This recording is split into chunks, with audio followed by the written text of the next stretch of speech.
are. Hey, Alex. I mean, we definitely our household schedule definitely changes. We're all pretty much night owls.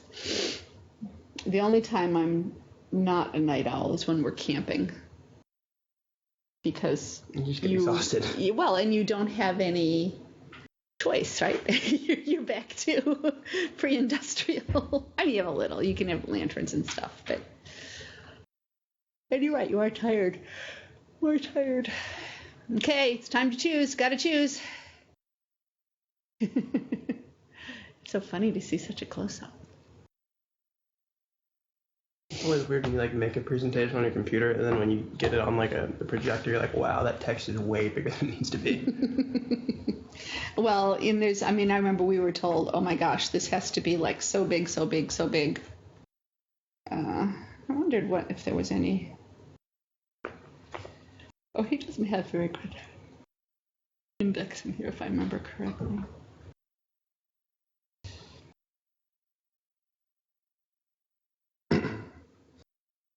Eight and 9. It's just a little bit at the beginning here.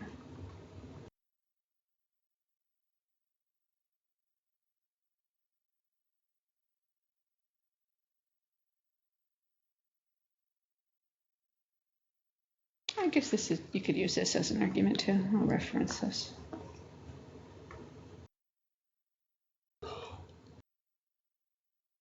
The book's definition of moral relativism and the definition for moral universalism seem to overlap. In terms of what, outside of this book, what the book has for relativism is usually considered universalism. It's consistent with what I took this from a book called, where both of the authors were so-and-so Rachel's, last name Rachel's. In fact, I think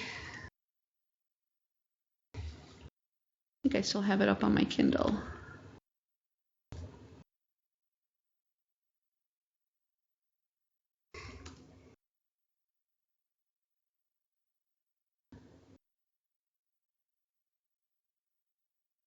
Subjectivism in ethics.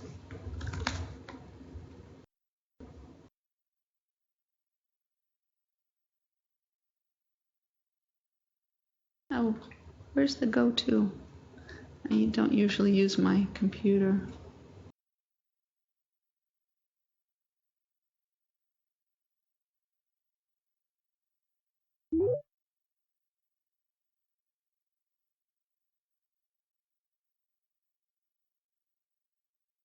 Is it just that? Yes, it is. How nice. Let's see. Go to 1.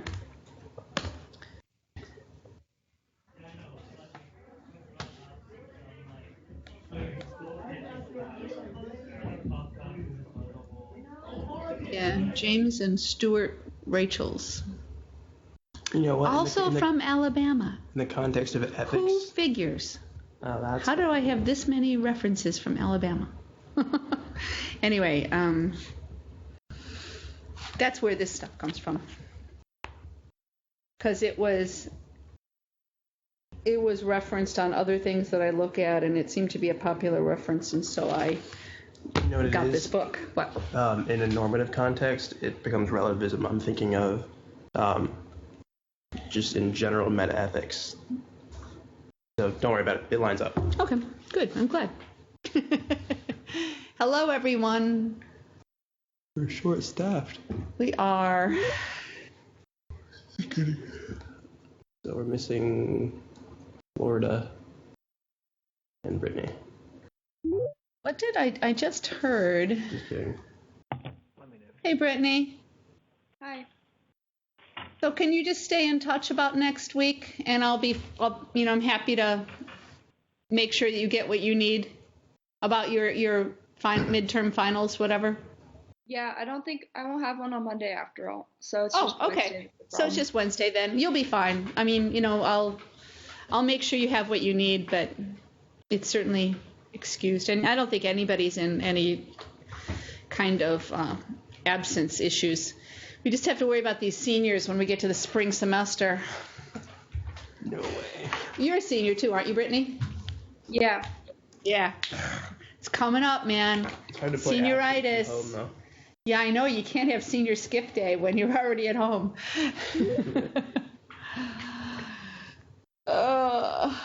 So what do you guys have? What's your most let's go for it. What's your most controversial senior tradition that you guys have at your schools?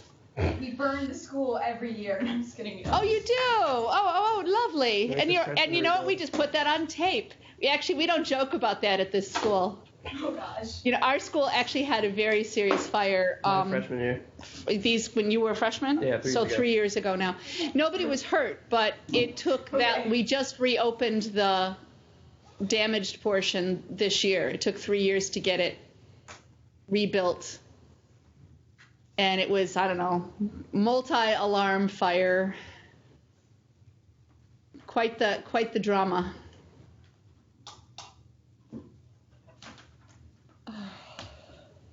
All right, 1, 2, 3, 4, 5, 6, 7, 8. Let's go. Okay, so we do have regular classes next week, and no, I'm not going to be giving you a sit-down test. Okay? I don't know if do you have midterms next week? Yeah. We're dying slowly. Yeah. Yeah, we have midterms too. And Brittany was saying she has, so if you have any other MSON classes that are semester classes, then you certainly will have your end of class assessment, whatever it is. In here, since it's a full year class, and just where we are in this process, I'm going to give you a writing assignment, which will be due after the holidays. So you can do it during next week if that's how your time flies, or you can do it some other time if that's how your time flies. Fair enough? Alex, is that relief or is that I have anxiousness? 4 midterms next week, and thank you so much. No, well, yeah. There's really no reason why in the middle of this class I need to give you a sit-down test. I would like you to do some exploratory writing, I guess I would call it, writing where you look into some other elements. And I'm going to introduce that today. And it's going to be about the concept of relativism. So can I do a little, what would you call it, prior knowledge background check? What do you know about or guess about when I say relativism? Like what would you call that? Go ahead, Alex, you're already big face. Isn't that the idea that different cultures have different moral reasoning systems, and that I guess they believe that we would think that an action is justified that in another culture would be considered morally deplorable. Mm-hmm. So that would be cultural relativism, specifically because of the context of culture, and we'll hit on that one. Brittany, what were you going to go ahead? So moral relativism is just that there's no objective universal morals. So basically, anyone can have any morals, and it can be and it has to be different but not wrong. Okay, so this idea that you can't universalize, that that there is no single truth, the only single truth is that there are many options. And I'm trying to remember what the other thing you said that I wanted to comment on. I just lost it. Okay. Oh, I know. I wanted to say, you were saying, you actually hit on the idea of individual. So more let's just start this little presentation here. Let me show you where things are before I get started, and then you can follow along later or while we're just watch the screen. So there's a tab or a page in Unit 4, which is our giant unit here on analyzing cases on relativism. So there's a link there to the slide presentation that I'm going to show you. It's also in doc sharing. Did I actually get around to doing that? Oh, I think, you know what happened? I started to do that, and then I realized that I'd forgotten to hit save. And so I'll have to go back and put it in doc sharing. Wow,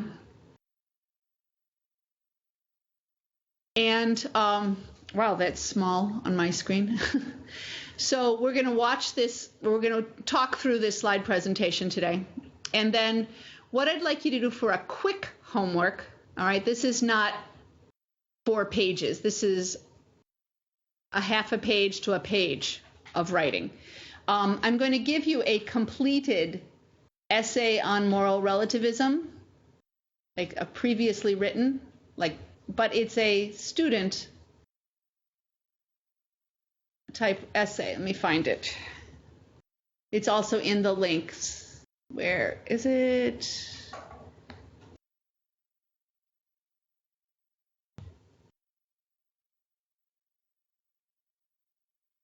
Well, I know I had it in this folder. Oh, here it is right here. I thought I had it open. Okay. So you're going to take this essay, which was it obviously came from an A-level class because it's the British style, it's graded in marks, and it's the points, instead of points, it's marks. So this is from some class in Britain. And it's a relatively well organized and accurate and sort of good quality essay on moral relativism. Okay. And then there's a question here that is an opinion, a response with justification question. And that is also answered. So what I'd like you to do is pretend that you're not so much, I don't want you to grade it so much because we're agreeing that it's of good quality. But what I'd like you to do is to break it apart. So basically kind of outline it for main ideas and then what information supports each idea. So come up with, and here, let me annotate this. Let's come up with main ideas, let's say 10 things that you'd pull out of it. You may pull out more, but let's say find at least 10 points, main points, and then supporting information within the article, within the essay. So I'll say internal. I'm not asking you to do research, okay? And then the second part of your review is to list questions that need further research or clarification. So what are the questions or even topics? It doesn't have to be in the form of a question, but what are the concepts or questions that need further research or clarifications? And just state them.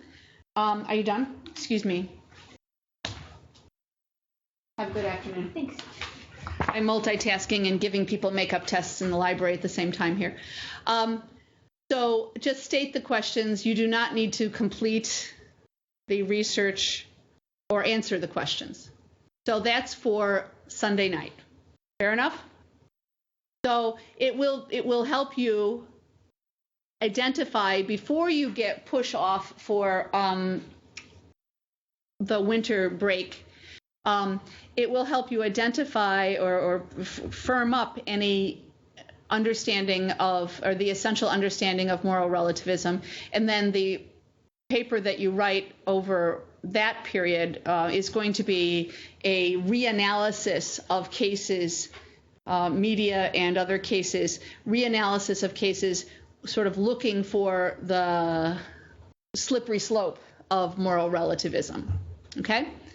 So the assignment for Sunday night that we will discuss on Monday is to pick apart this essay, kind of outline it. What are the main ideas? What supports the main ideas? And then what questions arise that are not addressed in your mind to you? Okay? So this is not a giant assignment, but it is a chance for you to get comfort and clarity before we go on to an assignment, which is a bigger assignment. Make sense? Okay, you'll have a chance to ask questions on Monday too. But that's where we're heading with that. All right, so I'm going to show, where is my, there it is. I'm going to share this slideshow. So relativism, and this actually, Brittany, your comment is very pertinent to this introduction. It's one step beyond, or I don't know if you want to say beyond, or parallel to, or differing from subjectivism. So what do we mean when we say subjective? And you can read what's up there if you want, but it just in regular language, what do we mean by subjective? On a daily basis, if you said, I'd like your subjective input here. Okay, let's go back to Alex. Oh, actually, let me give Maddie a chance to contribute. Thanks. Subjective, kind of like. Well, I'm sorry, I was telling somebody to pull the door closed. It's okay. Subjective is like involves your personal opinion on something. I'm guessing. Okay, so in this case, and that's what it says up there. Moral subjective reflects personal opinion. So does subjectivism, or subjective rather, mean anything more complicated than opinion to anybody? Go ahead, Nick. Well, it just kind of means Alex. that if you have an issue at hand, a judgment about it, if it's subjective, could change depending on from whose perspective it's from. Okay, so that's another way to put it. It's personal. It can change. Okay, Alex, what were you going to say? Really just what Nick said. I think he covered it well. Okay. So, and that's fair enough. I guess we don't need to push it anymore. I guess what I was thinking of is, how does it compare to being objective then? What is something when it's objective? Brittany? I think objective is like generally recognized. It more like facts. So I guess provable, or at least accepted by a larger group of people. Okay, so there is some external, does it have to be a fact, or does it have to just be external to the individual? And what I'm hearing from both of you, or from you, is that as opposed to personal, now they're bringing in something outside. Okay, and I think I heard the word fact too. Go ahead, Brittany. Okay, so I think it's objective, just maybe if you asked anyone, they would be able to come to that answer, whether it's because it's like a known fact, or whether it's because that's just what the community or whatever believes. So, yeah. Okay. Now, so I think I like the idea that anybody comes to that answer, but you uncovered kind of a messy bit there about whether is it because it's factual or because it is sort of accepted on the part of the community. Go ahead, Nick. Well, an objective fact is really inherent. It doesn't require personal validation. So an objective fact is something that is as it exists. So there's no casting of personal bias or cultural bias on it. No interpretation? Yeah, there's no interpretive aspect, whereas subjectivity is entirely about the interpretive aspect. Okay. All right. Yeah. So, because there is this, and that kind of, start a sentence and finish it. That is taking us toward this difference here. I'm trying to look for, there we go. There's my pointer. Moral subjectivism, personal opinion. Cultural relativism. So now we have a new word. It's community context.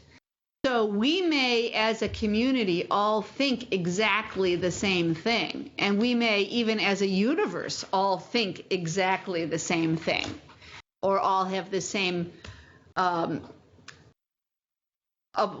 of context. Now, but in reality, that's not the case. In reality, we're not all, and we don't all have the same upbringing place. We're not in all the same location. We don't have all the same associations. And we don't use the same processing. right? Some people some communities may process primarily through music and art and symbolic judgments, whereas other may be more scientific and experimentally induced inductive results. So the process that you use can also affect it, and even the process of, I mean, it's just like one of those mirrors looking at a mirror, but in a way, we have to also say that like a philosophical or an ethical analysis can even be subject to this relativism, right? So, it can get a little messy in here. But let's not get too complicated. Let's just say at this point, moral subjectivity is you're responding from idea of this is my opinion. Cultural relativity is that what I'm saying reflects what I've been brought up amongst. Okay? All right. So we're going to focus a little bit more on cultural relativism, because I think we can recognize. I think you're all bright kids, and I'm seeing you recognize and avoid. I'm not hearing much at all of, well, here's what I think, and I just think it because I do. I have to say, none of you have used that justification. But I think we all have. I think it's very easy, and some people actually would say this is justifiable in its own case. I think we all have slipped into this idea of relativism, and mainly from a cultural point of view.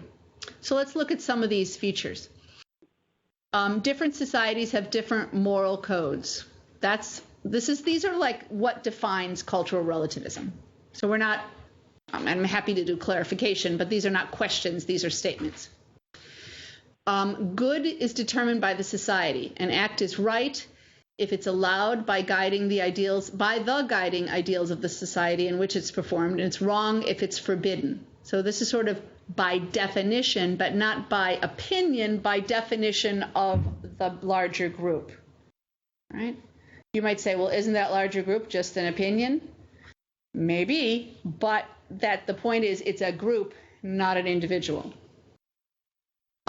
There is no objective standard that can be used to judge one society's code as better than another's, which actually sounds kind of nice. That sounds like progressive in a way. Nobody's better than another person, right? No group is better than another group. The moral code of our society has no special status. I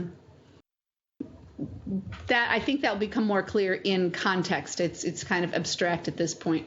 And here's one that, quite frankly, when I was reading about this, I said, I wouldn't necessarily have thought it was a feature of cultural relativism that one should have an attitude of tolerance. Nonetheless, it's a fairly well accepted portion or feature of the concept.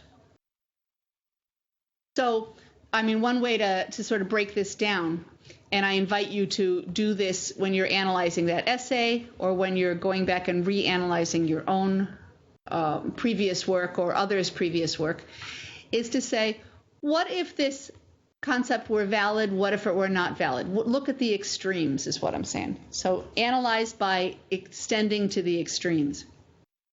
If cultural relativism were valid, we would have no hierarchy in customs of societies. There'd be no this practice overrules another practice. This practice is something to aspire to. There would be no such thing as aspiration, because everything would be relative to your own context. Right and wrong determined by consulting the standards of society. You don't look internally. Right? With cultural relativism, you don't think, let me think about this for a minute. You actually say, let me look around and see what everybody else is doing. Or let me consult whatever that standard looks like. Is that standard a set of laws? Is that standard, a text? Is that standard, an elder or a set of elders? But I guess the one that was the most disturbing is that the whole, this third one, that the whole idea of making progress, the nature of, I should say nature of moral progress. I'll have to fix it. The nature of moral progress becomes doubtful. And so I just pulled out this quote from Gandhi, which is not, it's not like we're dealing with the animal rights issues here, but isn't it interesting? A nation and its moral progress can be judged by the way its animals are treated. So, I mean, just to say that whether you think that's a valid link or not, it implies that there is progress, that morality is not static, that morality can evolve. But if you're just going to a new cult, if it's cultural relativism, then how do you change, right? You have to change your culture in order to change it's a bit of a vicious circle. Okay, pausing for comments, questions, thoughts. Everybody, so we zoom through. Okay, I'm zooming. All right, so maybe this is where you can bring in some of your own ideas here. Diversity of cultural practice examples. So one that I like to give, because I like to link it to living things, how we define a living thing. There's something called a prion. I think I've mentioned it in the past in this class. A prion is a protein, right? It's not a cell. It's not a virus even. But it's a protein, and it causes kuru, or in cows, mad cow disease, bovine encephalitis. So how does it fit to this ritual? It was discovered in humans as a consequence of ritualistic consuming of a broth made from the brains of a deceased person, a community member. And so along the lines of a ritualistic ceremony, this extract, and I imagine it was quite small, and I don't imagine we're talking a lot, which says a lot about the infectivity of this prion. The disease was passed from one person to another by consuming the preparation from the brains. So this is why, if you've been to Britain, you can't give, but I think there's some, like, you have to have lived there for more than 3 months in the past number of 12 years or something. I forget what the blood bank has, but there's particular restrictions where you're not able, if you were in Britain for longer than 3 months at a point at which when BSE was, when the disease was in the food supply, that you're not allowed to give blood. Okay. So, that's very literal, but people always, they say, ooh, it kind of makes you cringe. But then we have lots of symbolic, I went to Lutheran church and we had symbolic communion, right? And we talked about the body of our Lord and all that sort of thing. So, and that's very culturally accepted. So, that's a classic example of cultural practices. All right, so what about punishment? What are some of the spectrum of punishment practices that we might refer to that are culturally based? Alex? Well, I think it's like you can look at the culture of, I guess, I think maybe more, I don't want to say, southern states, and capital punishment versus the Northeast, I think probably has a more forgiving view of punishment. Not Delaware. We're on it, man. I think Delaware is not, and I think, well, now whether it's regional or not, I think we still get your point. Mm-hmm. There definitely is a variation of comfort zones, cultural acceptance punishment, for capital punishment. How about other kinds of, that's sort of the one that really hopefully came to all of our minds. But can we think of other ideas of, I should even say punishment / consequences, because that already puts that, and this is a very school kind of topic. Nick? I'm just thinking about like fundamentalist cultures. So I'm just thinking back to like the feminism thing. There are some places where there are consequences for specific groups that are like harsher for others than like what we have. Oh, okay. So you're not even talking about, you're just saying like natural consequences of one event. Yeah, because I'm just thinking there are a lot of societies, the communities in the Indian Peninsula, for one, where like the religion is inseparable from the culture. Oh, I see. Yeah. Okay, so yeah, a domestic disagreement would automatically work one way or another. Yeah, depending on whether or not it's a secular culture. Mm-hmm. Jade, and then Alex Stearns. I was gonna say beating kids like in school or at home. Yep. Sure. Spanking, paddling. I mean, we have all these different words, right? Paddling sounds like a game, doesn't it? Alex? I was going to say how it varies from place to place, the legality or acceptance of drug use. Like marijuana had some states it's legal, some states it's not, and there are some countries where you can be executed for having it. So right. And so current, right? Very current. Okay, how about attitudes towards untruthfulness? What can we pull out of our living experience about that? Brittany?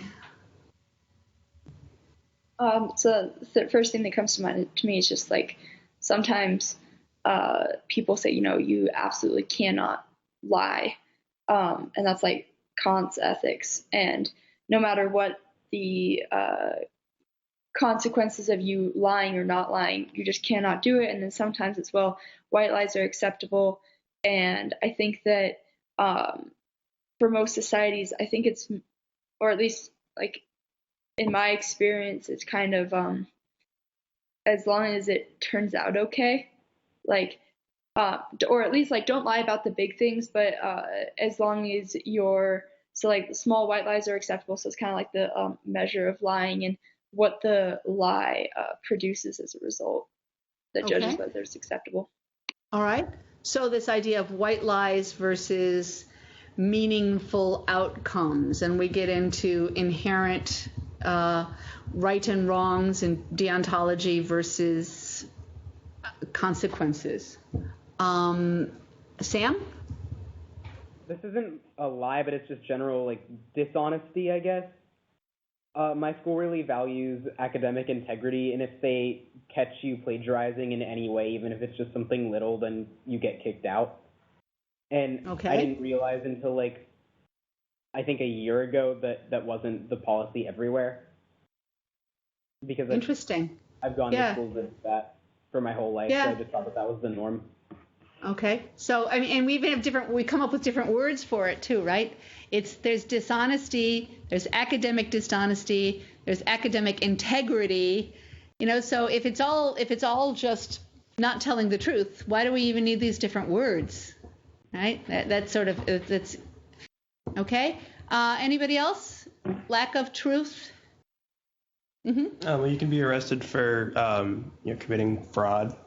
And also, like in the legal system, perjury is definitely not acceptable. Mm-hmm. Okay, so that seems to be like more on the spectrum of,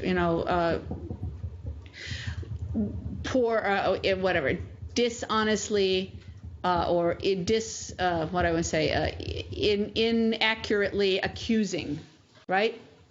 Maliciously accusing, malaccusing. How about advertising? Advertisements are inherently trying to use subjectivity, trying to induce a certain response for using whatever means possible, right? So, I mean, the point is that our culture is not just our religion, right? It's not just our, Maddie, go ahead. What about political campaigns? Bingo. Yeah, sure. You know, and the best of the best, the most scrupulous of the squeaky clean will still end up making a campaign promise or a campaign, this is just, it's what we demand almost. Okay, so we've uncovered many cultural practices which are so diverse.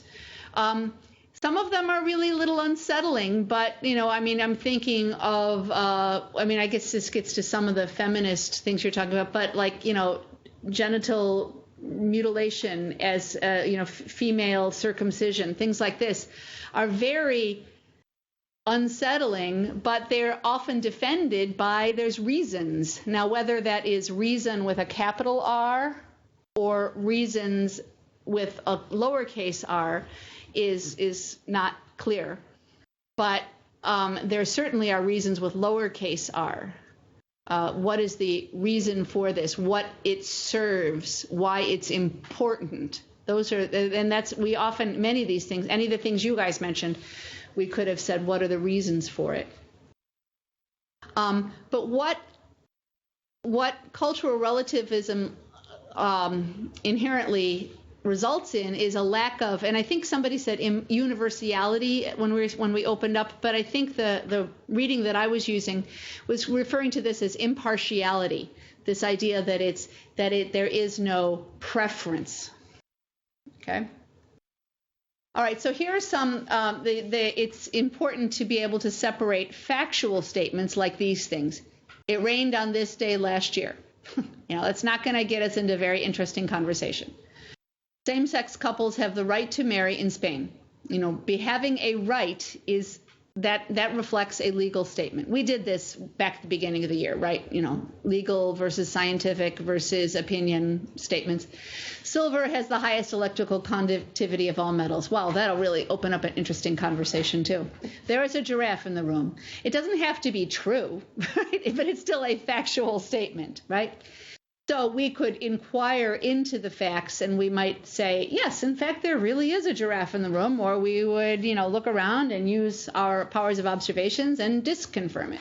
So these can be, it's easy to say whether factual statements are true or not true, but it's harder to, what happened to my title? Anyway, it's supposed to say normative statements at the top. And there were some more than this too. But anyway, these are fine. Antonio Gaudí is a great architect and artist. Don't chew with your mouth open. It's a command, but it's still a normative statement. You should. So we don't have to have the oughts in there. But the long version of don't chew with your mouth open is you should not chew with your mouth open. Okay? Another one on there, I'm sorry it got lost because I was going to share it with our Fort Worth friends, was don't mess with Texas, right? That's a normative statement. It's a command, okay? And in order to defend these, you have to look at the standards, look at the norms.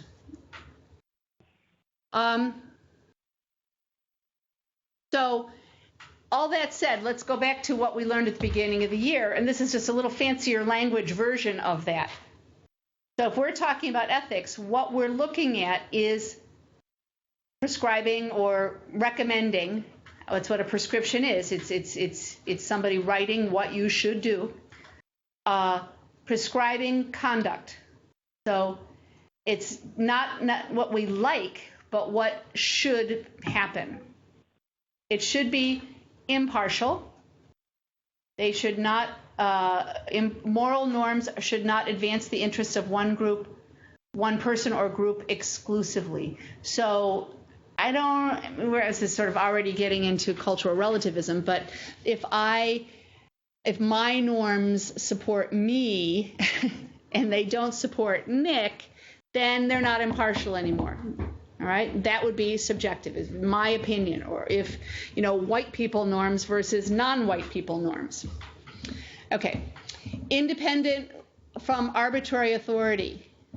So this is the cautionary point about referring to religious authority, right? That ethics is not satisfactorily justified with religious beliefs because it's an arbitrary authority. Not that inherently, that there's anything anti-religion about it. It's just that authority is not. It cannot be. You cannot appeal to. Let's see. Let me just use the language that's up there. Moral norms cannot be determined simply by appeal to consensus or tradition. Unlike okay, so this is easier than religion. Etiquette. So what's the best thing to do? What's the polite thing to do? We look at consensus or tradition there. Overriding importance means that those moral norms are more important than law or preferential judgments, aesthetic judgments. It is taken by many to be the central feature of moral norms. Okay. All right, so a little bit of historical commentary, and this may be the sort of thing that you would like to call upon additional questions, like where did this come from type questions. Where did this what's the background of this type of thought? That might be the kind of where it came from question that you might use in this assignment. So we have Hume in 1740 basically saying that when you see any, I've paraphrased here because I'm not very quick. It's hard for me personally as I'm reading in class to read through dense language. So you're more than welcome to look up the actual quotes, but I wrote the commentary instead of the quote and paraphrased. So emotion and feeling are invoked by extreme imagery, I guess evoked too. So evil equals bad. When we see something that speaks evil to us, that says evil to us, and we say, oh, that's horrible, that's our emotion speaking, not our reasoning. And that's really a risky one. That's very risky, because that's perilously close to, it just seems wrong to me, it's my ethical grounding, it's my ethical virtue, it's my my description of my virtues. So that one's a very slippery, it's a very risky place to fall into. Spinoza said it in an opposite way, which is that good is defined by what we desire. So this is pretty relativistic, right? That what's good is what we want. That's kind of, we're saying it's all about emotion. A little bit more like 20th century. Determining, wow, I got all kinds of typos in here. Determining sincerity does not determine truth or falsity. That just because you feel it strongly does not mean that it is definitely true or definitely false. Okay, now I tried to, at the end of this presentation, tried to put a few, a little bit more like symbolic logic. It's not really symbolic, just analytical logic. So let's look at these normative statements. These express a value judgment of some kind. So one version of this is like the most simplistic subjectivist. So X is good or X is right. A very simplistic, like it's just my opinion, would define that is I approve. Right? And if you said X is bad or X is wrong, then the most subjective retranslation of that would be I disapprove.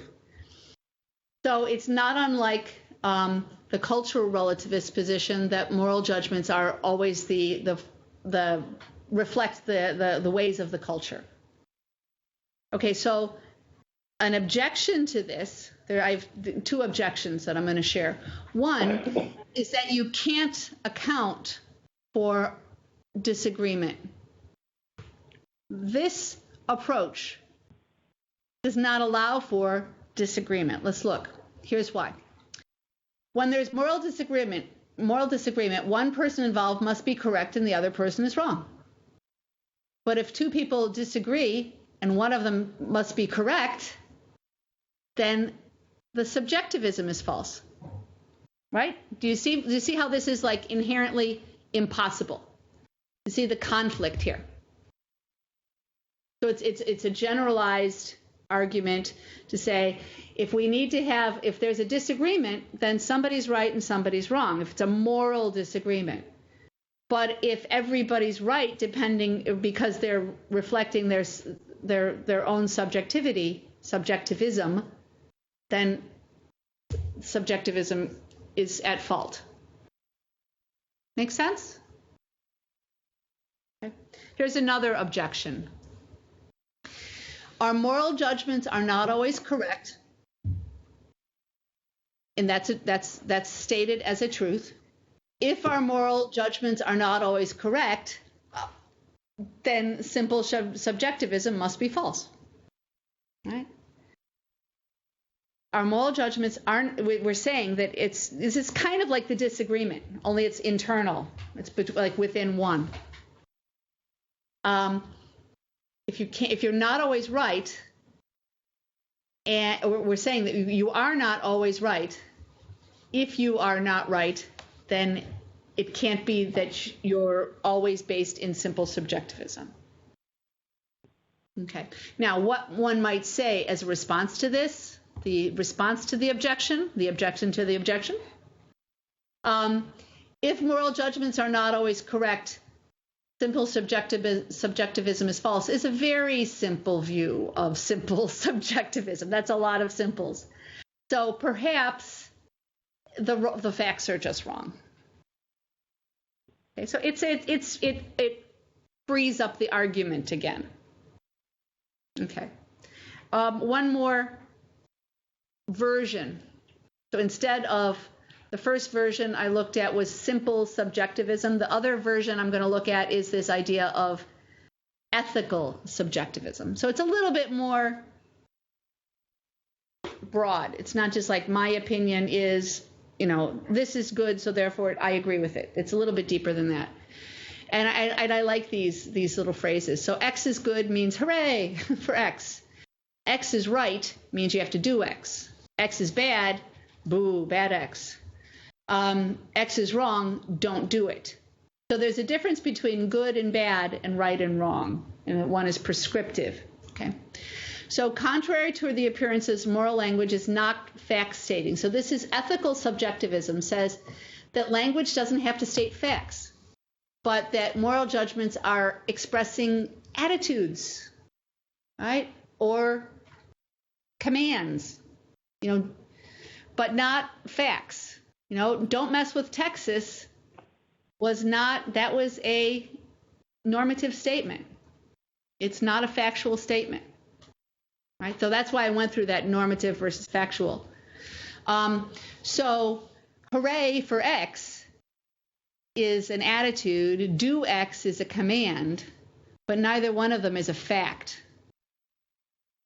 So in general, this emotivism and the articles that I was using I'll show you the book in a second, and I'm happy to share portions of I only have the ebook right now, but I'm happy to share portions of that if people want more of it. The emotivist, the language for this ethical subjectivism, or the name. For the emotivist, the purpose of moral language is to express attitudes and persuade others to share those attitudes. And that, if that's what you say, the motivation is, it pretty easily sidesteps the objections that we had previously. So two people could disagree in the ethics, but the disagreement is a disagreement in attitude. What does this remind you of? What popular phrase? And a lot of arguments sort of end this way. Jasmine? let's just agree to disagree. Yeah. So philosophers don't like that phrase, It doesn't really go anywhere, right? We'll just agree to disagree. So they can disagree in ethics, but that kind of disagreement is a disagreement in attitude. Emotivism avoids the objection that we are always correct in our moral judgments since they're not true or false. A normative statement can't be true or false. And you can say, well, we're just using a lot of definitions here, aren't we? And it kind of is. I mean, when you get to this kind of analysis, you are, by defining something, you can wiggle your way out of something. And that's why it's, a lot of people, this is eye-rolling material for some people, and it's like incredibly fun for other people. Whether you kind of look at this like a puzzle or whether you just go, oh my gosh. So, I'm sort of sharing it because different things appeal for different ways of your learning. For the emotivist, there is a sense in which our moral judgments are beyond reproach. And this is from this book, Rachel's, which Rachel and Rachel's. It's the two people, it's the last names of two people. So the objection to this, if any adequate theory of ethics should be able to explain how reasons can support moral judgments, like if we're saying that that's what the goal of ethics is, back to September, that's what we said. That's why we're interested in ethics. We want to be able to explain the reasons of why we come to certain judgments, certain decisions. Then it's a problem that the emotivist moral judgments are expressions of preference. That reason, and what Rachel says is that there's no role for reason in this. So let's say that again. If the goal of ethics is to explain to explain how reasons support morality, but moral judgments are just expressions of preference, then we're not really giving reasons. We're just saying, well, it's a preference. Okay? So, the bottom line here is that I've not shared the entire story with you, obviously. We've taken, 40 minutes. That there are other ways that you could follow this argument even further, and you could find other sources which will have a role for reason in emotivism, and the debate is not over, which is sort of a scary way to end something like this, but that's it. Let me show you. This is the text. The elements of moral philosophy. So it's not just ethics, but it's sort of like this is like the core intro to philosophical analysis, or philosophical theory. And like I say, the authors are two people named Rachels, not the Rachels. So let's go back to where we are here. So let's have a look at I think I saved it over here, that model essay. So you're talking 2 pages for the first question, which was just explain moral relativism. And then another page and a half, not even quite, another page on the fact that responding to this statement, relativist theories offer no convincing reason to be moral. That's really where we just left off. A little bit, so we have that. You can go back and you can maybe use that to pull apart some essential, the essential knowledge, the essential elements, the main ideas. Do you think that there are things left out here? Do you think that there are alternative arguments? That would be a question. You don't have to propose alternative, right? I'm not asking in your assignment here, I'm not asking you to give me alternatives and to propose them. Just see if you see any places, any opportunities for further questions, right? Any places where you could take it a different direction or a further direction. So you've got there's two portions to this essay. They're really essay questions. One, explain, and the other is respond to this idea of there's no convincing reason to be moral. Like there's no, besides preference, there's no motivation to be moral. Okay? So that's where we're heading, and you've got until Sunday night to write this, like I say, 3/4 to a page, something along those lines, okay? This is not 3 sentences, but it's not 3 pages. Fair enough? All righty. Have a good weekend. You should be able to check in. I don't think I necessarily, there's a couple things I didn't save. You should be able to check in over the weekend and go through and make sure if there's any missing work. But I'm pretty sure there wasn't any missing work. I don't think anybody had anything. But if there is anything, I will send you emails as well. So we'll use next week, if you're not doing a test, it will be your chance to do any fill-in work if there is something that you're missing. Okay? Fair enough? Okay. Have a good one. Take care, everybody.